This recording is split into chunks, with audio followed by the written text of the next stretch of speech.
Hey guys, this is the HSC Playbook. Today we're going to be watching a VOD between Team Dignitas and Ballistics from 2 years ago. I'm joined by Soy and Athero. Let's take it away. Oh, do you remember this? Yes. Do you remember who wins? Why this game? We won one. Oh, why? Let's see when they give me win. Look, it's Lily. It's I Lily. need to Dragon Shire match. No, don't watch Dragon Shire. Watch this game. I hate this match. It's Lily. No! No, stop it. It's Soy Brightwing. Yeah, spot. Oh, it's Illidan Tacit at top. Yeah. Yeah, it was the meta. Wait, why am I in the 4-man? What happened there? Oh, because Lily's broken. Oh, no, I remember. This was our theory. Is that we could put Lily against Illidan Tass and they wouldn't be able to Oh, push. yeah. It was really bad. And then we lost like the whole fort, right? I'm like, they're going to just keep pushing. Oh, I mean, we got a tower. We got a tower. Have we it got was one value. tower? Oh, there's towers under the forts as well. Oh, wait. Oh, Soy feed! No, I said no feed! Soy I first said blood! okay. No, You were I first said no blood! kidding. No. You You died first first. blood. No. You died first. That's all that matters. And you die. It was I worth knew. it. Yo, One for but one. we top first and you die and me. It's good. Okay? No. Look, I'm winning Illidan. Easy. Jongho. Jongho's new. No. Chobo Jongho. No. Wait. If this was nowadays, we'd give this one up. Yeah, no, it's weird that we're contesting this. Maybe it was like, yeah, we can't lose the 5v5, boys. Maybe we can't. Let's just fight. Did we win it? I don't remember we won I this. can't remember. Did people don't play know. Poison Let's Spear find now? out. I think you're going to go like something weird at 7. If I'm inting, I'm blaming someone else for sure. Oh my Zero? god. Athero? Oh, Okay. okay. Someone else's fault. Okay. Hello? There's no way that was mine. Okay, but you die. We got value. Okay. Look at Lily, she's bot. Oh, yeah. Worth it. Lily's The pushing. XP is This worth Lily, it. this Lily's really good actually. Lily push is so bad. You have no damage. Oh, Soy? Oh, wait. Oh. Oh, Man. the jug? Oh, Jimmy dodged the Muradin stun? Okay, That was okay, important. okay. Oh, Noblesse, no Avatar? Oh, Jongha? You have no damage. No damage You don't do call. anything. No damage call. Oh. Oh. Ooh, Oh. big Nacho. wall. We're still full HP. It was the jugs, man. The jugs are broken. Stop this man. You see that? See, Can't kill call. in post editing, they're gonna show us watching this, right? And then they're gonna slow down when I dodge the Muradin stun because it was super important. We missed the draft. The draft could have provided a lot of insight, you know. Maybe Green Room was banned. Oh, Soy? Soy? Soy? Soy? Oh, Soy! Soy? That's noob. Chobo. Oh, I know What happened? that's a keep. What a great macro play from Team Dignitas, actually. Let's not blame individuals here. It's a team game. At least until it's happened. Oh, Look at this it's happening. Kelke. Oh. Oh, Oh. Soy. Soy! No, Soy. can't Soy, kill. you always feed. Your team would win if you didn't die. Yeah, maybe I feed. just saying. That's maybe what happened. It could've Not been- Soy feeding. I'm just basing it off, Wait. you know, current experience. We have to core, right? There's no way we don't core. Yeah, how do we not call here, actually? Because this game lasts way longer. We have no? to core, right? Okay. Like, Yeah, but why? nowadays, Okay. it's a core. Why don't Okay. we call? Why not? Do we get baited? Is it? Oh, okay. Oh, benefit? Okay. Okay. That's Okay. kind of awkward. If this was now, I'd be like, what's going on? You would have called twice. We had Sonya. Probably should have called it. We didn't core. Oh, He's got to be gone. Wait. he's out. He's Can't actually kill out. call. We kill Soy. Oh, Soy! Oh, Soy! Mene. Mene Vala. Yeah, very OP. This time. Just this time. I mean, we got the keep. Yeah, we got the can keep. core. Look, there's no shield. We can core. Actually, how do we not call? There's no complete. There's like 4 times this game that we I could bet we have didn't even notice. scored. I bet no one even said it. We didn't even realize they had no shield. I don't want. How do you not call? We this had match. Sonya and they had no shield. That has to I be a don't call, want no? this man. You don't want? How Yeah, it's bad good. was the level of play? It's pretty bad, actually. I wanna miss this. No, we don't. No, No. What's this one? Look, dig win. Yeah, so one time. One time. Oh, I see. Oh. Oh, gotta be dead. Oh. Oh, Bakery. Big dream from Bakery. No, actually. stop. James Baker. James Baker. Lily. Oh. What do you have? Oh, no, he has Storm Shield at 20 on Task. Can't kill. Oh, okay. Kelfast is gone, right? What am I doing? I think that's what everyone's asking. What is he That's doing? what I'm asking. Wait, Merlin did a really weird jump. Did he Yeah. jump stun you? And then, what He was that? just killed himself. That was really We strange. can. Wait, here's the highlight. Oh, Soy dead, 5 deaths. Oh, Here's the highlight. this is the stitch. This is the best part of the game. Ah. Oh. This is the best part of the No. game. That's good. That's good. That was the best moment of BlizzCon right there. I'm already at court. Like now, I'm sure we Now can you're court. sure, yeah, this is Like the moment. now it's level 21. Oh, piste? Whoa, he's PM. Imagine if we didn't call Oh. He's bad boy. Oh, piste boy, okay. I never beat him. Okay. it. Yeah, you never did it. We To need be to- fair, I was Lily. Can we actually call? I think this is a back out and Yeah, camp not sort one of of thing. these. Do some camps. Okay, we need the next match. no, that's We enough. need- That's enough for one day. That's enough. And that's where the tournament ended. We won the whole tournament. That was the end, right? It was over. That was the final. Dignitas 3-1. Zero? Okay, next match. No. That's good. That's good. Thank you very much for watching HC Playbook. We'll see you next time.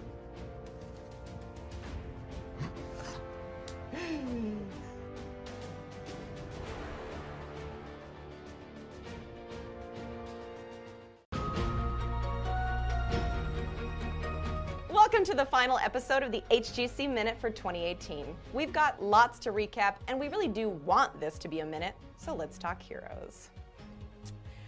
Spoiler alert, it's not a minute long.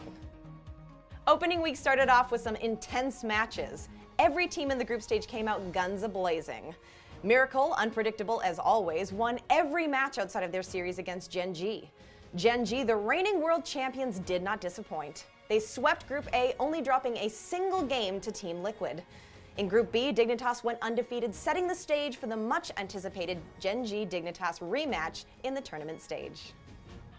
Spirits ran high at BlizzCon and the competition was fierce. Gen G made quick work of the 1, and Liquid beat Heroes Hearth Esports 2-1. It was in the semis that history was almost made. Team Liquid took Gen G the distance and almost beat them on Braxis in Game 5. A Zerg wave pushing with a boss crushed Liquid's hopes for a grand finals in a game that they were initially dominating. On the other side, Dignitas beat Tempo easily, and Miracle won the upset against fellow Korean team Tempest. However, Miracle's miracle run was ended by Dignitas in 4 games. As if it were scripted from the start, the series we'd been waiting 6 months for had now been set. Dignitas would face Gen G again in the grand finals. Gen G did not hesitate and seized the moment. After 2 blowout games, Dignitas tried to fight back with a signature JPL Stitches pick. All was going well for Dignitas as they began to siege the core, but Gen G defended their position and wiped Dignitas with only 3% remaining. And with that defense, Gen G was crowned the HGC Global Champions for the 2nd year in a row. You don't really think we can give you a single MVP for the entirety of the HGC Finals, do you? It could be any of these players. Just look at Rich and Reset taking out everyone in their path, or any member of Dignitas, like JPL with the money hooks. Or maybe even Arcaner, who achieved the impossible along with the rest of Team Liquid. We don't know about you, but we'd love to hear who you guys thought was the MVP of the HGC Finals. Thank you, HGC fans, for an amazing 2018. As always, if you missed any of the HGC action, you can check out the VODs on our website, playheroes.com/esports. Don't forget to follow us on Twitter, Facebook, and YouTube. That's a wrap for HGC 2018. Until next time, heroes, we'll see you in the Nexus.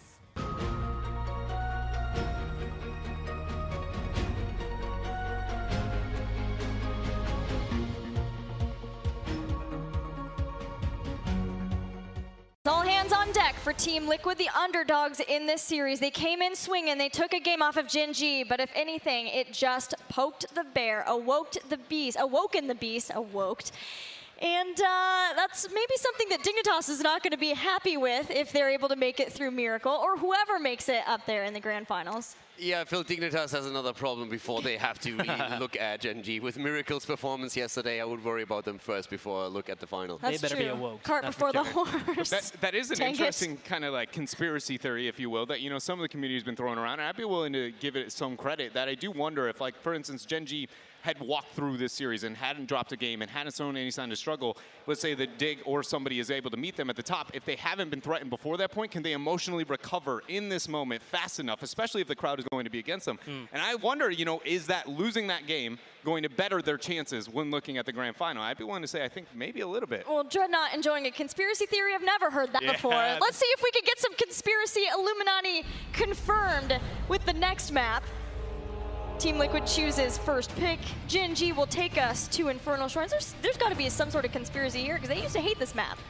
They used Sort to. of. It They pick it, but it didn't work. Pick an era too, right? Because in the back, you know, at the kind of rising moments of the original roster of MVP Black, this was the go-to battleground for them. I think there's a lot of things that do open back up since a couple of the reworks, especially when looking towards the Kerrigan, and that is something we've got to be looking at. And also, I wouldn't put it past Gen G to look towards that Sergeant Hammer route once more. For Team Liquid, what are some favored heroes that you feel are must picks for them? I mean, honestly, one of the heroes that I still think could make an appearance here, depending on the rest of the draft that they get, is Abathur. Trickstar pointed out earlier. We normally see Abathur banned within Europe, and this is a map where it was run by Liquid in the past, but do they get the picks that would really enable Abathur to really have a big impact here? That's my main question, but it's definitely something that always floats around in the back as a potential option. For me, the hammer ban, obviously coming out here from Team Liquid, was important because I feel like they typically on this battleground build for that shrine phase. They're going to be going into that Alex draws. We've seen that in the past. It's definitely an option for them.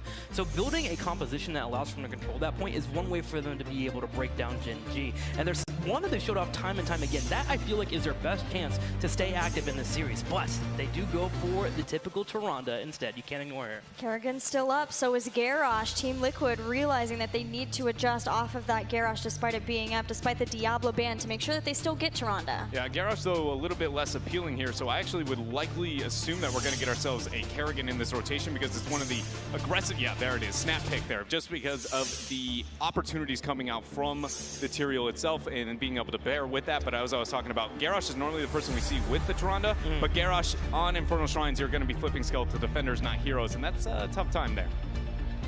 Offlaner is going to be interesting, I feel, for now, when we're looking at Gen G. Is it going to be a Urel again? Because that can really ruin a combo attempt that we will see on the side of Team Liquid. Blaze already banned out here, and they ban Arthas instead. Always great to have Arthas around when you go up against Kerrigan. Works well with her, works well against her if you play her cards right. But I feel that at this point, you're going to very likely see Urel again for Gen G, and so far, that has been a hugely impactful hero for them. Is there potential for Arterial to be a side laner and maybe we actually get the Garrosh for Team Liquid and they just go full all in on the idea of trying to find kills, even though it is difficult around the shrine phase? I think if you go for that route, then you need to make sure the offlaner is not going to be somebody with wave clear.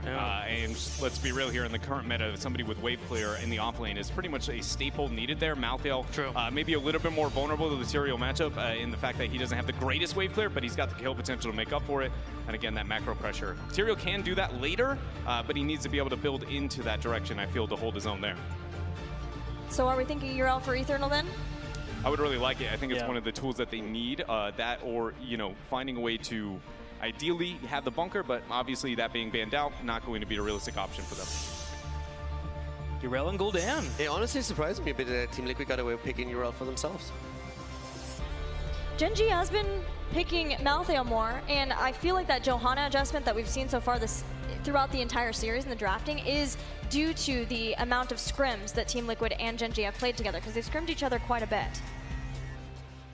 I mean, you have a really aggressive setup now. You get the extra armor, you have the shields from Tyrael, you can jump in with all three of them. The Sonya comes out, we've seen that a bit on the side of Korea again. I don't know if I'm sold, man. I wasn't on towers, and they pulled it off. I just think Gen G is on another level. I don't know. What are you feeling here, Dreadnought? I think the biggest thing is looking at how many targets can be susceptible to the Last Rites combo with the Sonya prep. And how long does the Sonya prep come in? So you look at the Gul'dan, 1 spear, 1 W, call it a night. That's a last rites 1 shot. Yrel, a little bit more realistic. Tyrael, one of the more susceptible warriors. When that comes in, you can force the sanctification there. Kerrigan, very vulnerable, and Tyrande, extremely vulnerable. So I feel like this double warrior, or excuse me, double offlane, if you will, approach is very healthy, and it's needed purely because one of those two has to provide shrine control. And that is where the Sonya comes in to get the shrine control so Malthael can be in the offlane threat. And when the team fight comes in, Sonya preps, Malthael locks in, and just good night, Liquid. What do you think about a Jaina instead of a Gul'dan here? I think I'd be a little bit more sold on the Jaina, be a little bit more clear, but you get the ability to blow up that front line. Gul'dan's great later side for the corruption, but it's another late game. I honestly like the level 10 though, because that's something where you can start to finally destroy a little bit that cohesion that you see from Gen G, and I think that's a big, huge part of why they go for that pick. Right. Because the blow-up potential with Jaina, absolutely agree, is way bigger, but at the same time, that Horrify can finally break that mold that kept Gen G together. True. And it's a scary combo. If you at any point lock down with Kerrigan, you have a Tryna follow up, and then Corruption comes through, that's a ton of damage. They need a ton of damage. They need scary combos because Team Liquid's life is on the line. They need your energy, crowd, so give it to them as we head into Game 4. that's right. Team Liquid needs to find a way to break a Gen G. They did it in game number 1, but since then, Gen G has been shutting them down in all aspects of the game. Can they do it here, Caldor? Well, if not, then they at least will go out with a bang, because that is an aggressive composition that they drafted here. A very aggressive one, to say the least. And I'm hyped for it. I want to see if they can bring this to a 5th game. Well, if Gen G now wins 3 in a row. Let's move straight into it, man. We are going straight into Infernal Shrines here on the left side. The blue team, Sake, showing off his Decker Cane, providing those potions. Kyocha bringing back the Sonya. Rich playing some Malthael, looking for those last rights. Reset here to get those engages, and Tist on Johanna. It is Gen G. And on the right side of the map, fighting for their life in this series, Billy on Tyrael, Eternal on Yrel, Arcane on another Hyphy hero with a Kerrigan, Nurok on Tyrande, and Hazobs on Gul'dan. Ladies and gentlemen, Team Liquid!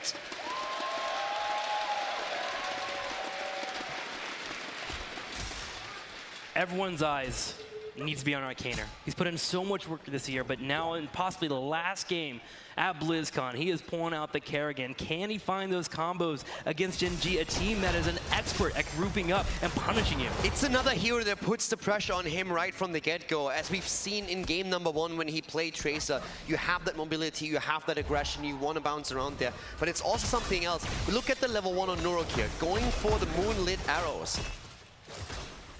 Not quite what I expected, I have to admit, on the Tyrande, trying to go for the cooldown reduction instead here. On one side, you have that cooldown reduction, which you're going to be getting on top of the shrines, right? Yes. You're going to be pumping out a lot of heals being available to you. And you're expecting to be the aggressors here. So if you just get those heals and you keep that Kerrigan and Tyrael alive, eventually you're going to find that combo. On the other side, though, you're missing out on, of course, some of the major perks of the other talents. Still a pretty cool adjustment here. Really, it's an interesting one for sure. But now we have also the aggression starting at the top lane already, very heavily.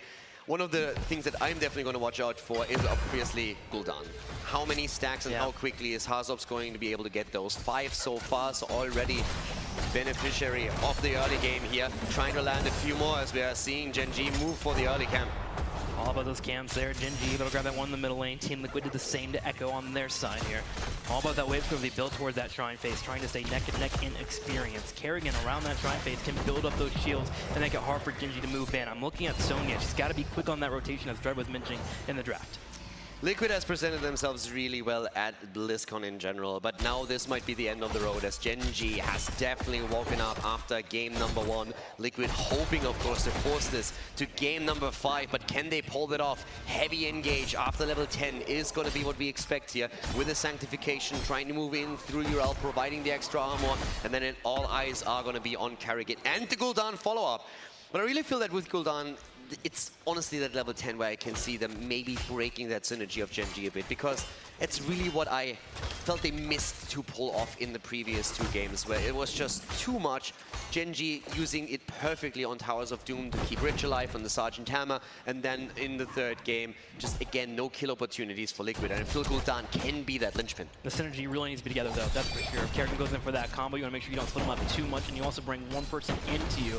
Make sure you can have that Tyrande Luna Flare, such 100 mark, and blow up a target, but it's definitely there for Liquid. Team Liquid for now, finding a slight lead in experience, but Gen.G is right behind them, playing slow and reactive, making sure not get caught out by this Kerrigan. But finally, it is judgment time. The Shrine is activating in 7 seconds to the bottom.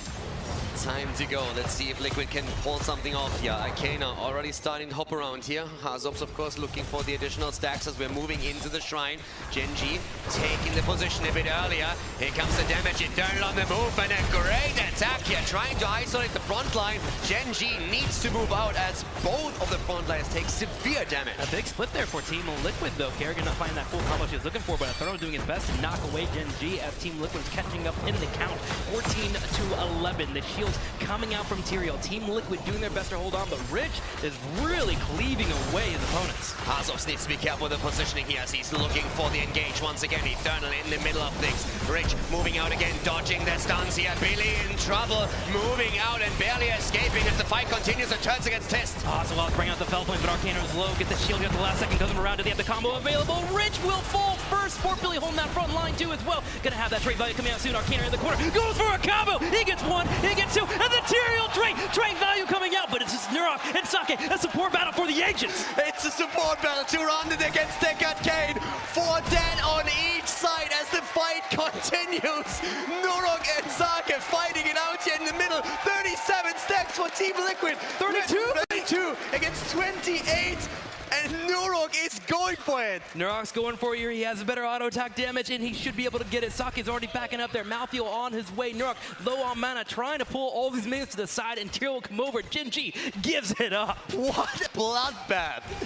What an insane bloodbath in the first Shrine of the game. 4 kills on each side. Team Liquid gets the first Punisher. And you know why he won that? Because of his level 1 Moonlit Arrows, a cooldown reduction, providing the heals. Big change there for Nurok as Team Liquid gets the first Punisher, and they push in the bottom lane. Already worth it. Hashtag value. Here comes the pressure play, and once more they're trying to break through that wall, seeing how much damage it can put onto the fort itself. Hazo looking for those stacks on his Echoed Corruption. Combo. Sitting at 12. They're going for the combo. They're going for the kill, and Malthael kisses his life goodbye. Team Liquid bringing the aggression. Kyocha spinning to win here, but will he be able to survive? The Fell Flames coming out. Inferno coming for the chase. Kyocha gets comboed again. There's the bop as Inferno goes in and finds another kill, and down goes a fort. They go for the kill, they go for the double. Sonya down and so is Malthael. The fort eliminated, and Liquid with the aggression in game number 4 take the level lead. Team Liquid takes a level lead, immediately moves over to the mercenary camps, gets that pushing in as well, but Gen.G do not count them yet. They continuously will always come back and fight afterwards, and that level 10 comes online. Last Rites, Dragon's Arrow, Sonya being able to force a fight. That Wrath of Berserker in particular is going to make it much harder for Eternal and Kerrigan to shut him down. Also, we didn't really see too many follow-ups from Nurok yet. Even he doesn't have a single stack on his level 4 talent on the Lunar Blaze, so they're not quite on sync just yet, but they already show that aggression within the fights. And especially Arcana has been landing some of these combos with, of course, Gul'dan just capitalizing on it, getting those stacks. 12 for him so far, but he wants to speed that process up. The early level 10 though, and the heroic abilities. This is where Liquid is going to feel confident to maybe even dive past a fort if they have an opportunity to get some kills. I'm glad you pointed it out, because on that first Shrine, there was so many moments where Kerrigan had a combo available, but Eternal knocked him out of the combo. The Luna Flare didn't come in, and that's going to be an issue on the second phase if they're unable to figure that out, especially with Deckard Kane and his heroes coming on. Lord Nato gives you that sudden engage on Kerrigan. If you want to go with the stay a while and listen, you have that punish if Toronto's already used their Lunar Flare, so they have to make sure they're on point and they get that synergy together. I mean, look at Gen.G and who can they attack here? You have the Tyrael with the Sanctification, you have the Ardent Defender. You need to go for that Toronto, that Kerrigan, or of course Hazop's with Gul'dan here. So there's definitely a couple of targets in the back, but you need to break through the front first. There's the level 10s, the engage potential with the Hanzo Arrow once again, the finisher move with the last rights available to them too, as we're seeing Gen.G in a position where they are totally willing to see if there's a fight available. It's going to be that Lord Nato coming in against Team Liquid. Kerrigan will have to watch out for that, as that will be the main way to make sure that you do not get the disengage that you are trying to get. Fortify available too for Team Liquid. Work on those mercenary camps. The next Shrine will be in the top lane. Gen.G and Team Liquid doing their best to set up for that. Both of the teams immediately with the camp here. Bot lane, very safe play here by Eternal. They don't have the vision, so he stays far back with his Urel, making sure that no one can collapse on him. That was a play that Gen.G pulled off several times against the offlaner in the previous maps. And here's the Shrine. Big team fight again. about to happen here as both of the teams get ready for the battle. It is time, Caldor, but Gen G right now has the lane advantage. They're going to use that, breaking down this turret wall. If they can, they would love to start looking on that well, but Team Liquid realizing how severe of a threat that is. Bring everyone up to defend that top lane, and here they are. Urel coming in for that flank as well, so Gen G backs up, but again,